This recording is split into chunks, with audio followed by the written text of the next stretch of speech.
This is actually the second time I'm shooting this video tonight because the lavalier mic that I have been using for the last couple of videos takes a little bitty, teeny tiny button-sized battery about that big called an LR44. And apparently when you leave that mic plugged in, the battery dies. So when I just did this video the first time around, I got absolutely no dialogue whatsoever. So here we are doing this again. Just a temporary. So I decided to get creative, and I dug out this condenser mic that I had in the closet, and it should for our purposes here today should do the job just fine. So at least I'm hoping it will. There we go. I have not been real happy with the recording quality of my last few videos, at least as far as the guitar goes. Dialogue's been okay, and truth be told, I haven't been all that disappointed with the clean guitar tones that I've recorded, but the distortion channel, any kind of dirty guitar tones that I've been playing with have been severely. There's been a lot of room echo coming in on those. So I did some research and talked to my good friend Tony Ramsey, who is a very talented musician and who also wrote and has written and recorded what is now being used as the intro and outro themes for my YouTube videos. And he's very knowledgeable on, seems like he's got an answer for just about anything if it involves electricity. And he suggested that I try a couple of things, or most importantly, we actually suggested I try one thing, which is dampening, using some acoustic panels directly across from the guitar cabinet that I play through. And, that cabinet sits directly on the floor, and, this room is carpeted, and it's a pretty thick carpet in here too, so I'm not too worried about sound bouncing off of the floor. But directly, what you can't see on camera in this room is on that wall, directly across from the cabinet behind me, is it's actually two acoustic guitars. Believe it or not, I do own a couple of acoustics. I got two acoustic guitars on guitar stands, and there's also a great big window in the middle of the room. So I am going to conduct an experiment here and also talk about the product that I'm going to use to see if this fixes it. And I bought, it came in this bag right here, these Ultimate Acoustics acoustic panels. Came two to a package. They run $49.99 at Guitar Center. I believe that is a Guitar Center proprietary brand. I think we were just beginning to carry those when I left a couple of years ago. So before that time, it was all Orlex, which is an equally as a finer product. But I think this stuff is a little bit more affordable, particularly for people like myself with home studios of all different types. So, but just two foam panels that look like this, two of those, and I'm going to move those acoustic guitars out of the way. See if I can do this without knocking this mic over. I'm going to move those acoustic guitars over here by this wall by my wife's piano, and then I'm also going to draw the blinds and close the blinds so that they're plastic Venetian blinds. So I'm going to close those, and plastic is a little bit harder, a little bit softer surface than obviously a glass window. So see if that will help absorb a little bit of the sound up there. And then I'm also going to place these directly across on the wall, directly across from the cabinet behind me, and see if that will absorb enough of the sound. And keep it from bouncing off everywhere, so that when I get a recording, or when I am recording, I don't get so much of that room noise. So what I am going to do first is unplug this mic and then demo this guitar real quick, and we'll get a comparison.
Okay, so I moved some stuff around.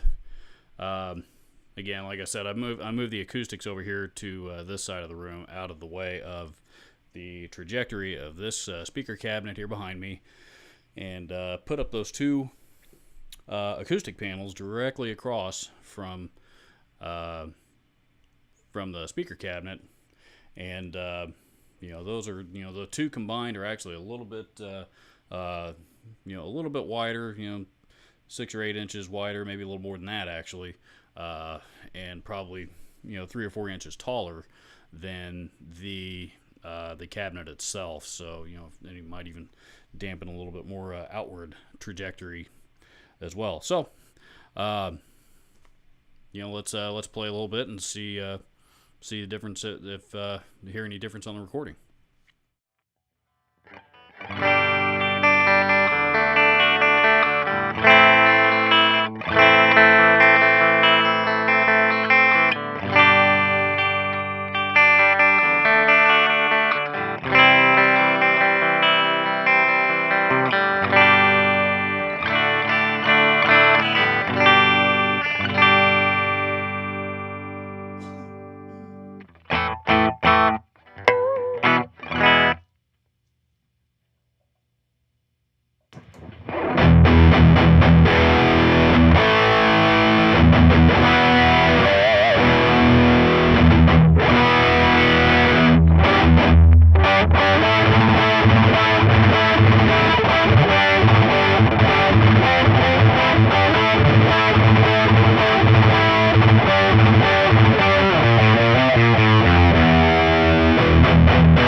Weird. All right.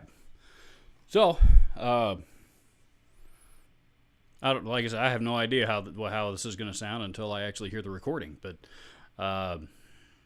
you know, if these theories are correct, and I've watched a lot of YouTube videos about this here in the last couple of days as well, and done some research, because I can talk about guitar gear all day long, but when it comes to recording and studio stuff, like I said, I've said in the past, this is all a very new venture for me. So but I figured I'd give this a try, and while I was at it, why not make a video about it too? So if it turns out to be a pretty good product, hopefully, and I'm sure it will be. This will maybe give some insight and to some people out there, and who knows? Like I said, for $50 for 2 panels. The one thing that I did learn in my that I have learned here in the last couple of days, when it comes to acoustic panels and sound dampening and all that kind of stuff, the idea is to control rather than kill. And so I don't want to totally cover all the walls with foam and all that kind of stuff. Otherwise it's just going to totally deaden the sound in here, which is not what I'm trying to do. So, like I said, a fun little experiment and an excuse to do a video, and also an excuse to to mention, share the music. I had a friend of mine recently who is trying to gather some guitars for a particular group of children that that won't be able to. Probably wouldn't otherwise be able to afford their own instrument, and what better I don't know. One of the best things that I can think for children to get involved in is music. I've talked a lot about donating broken guitars and unwanted instruments and things of that nature, but I haven't really talked too much about what the people on the other side of that, and if there's any interest of a child or a loved one that or even yourself that you would like to you think you could benefit from this awesome cause, reach out to Share the Music. Their Facebook pages should be on your screen right about now, and I also will have their information posted below. As always, you can contact me directly. You can contact me via email. My email address is robertsguitardungeon@gmail.com. You can also follow me on Twitter. My Twitter handle will be listed below, and a link to my Facebook page as well. So certainly no excuse for not being able to reach out and get in touch with somebody. So one more time, just for kicks, I'm going to play, and just because I'm curious to see how it sounds with this mic still plugged in, and yeah, so we'll see you here in a couple of days.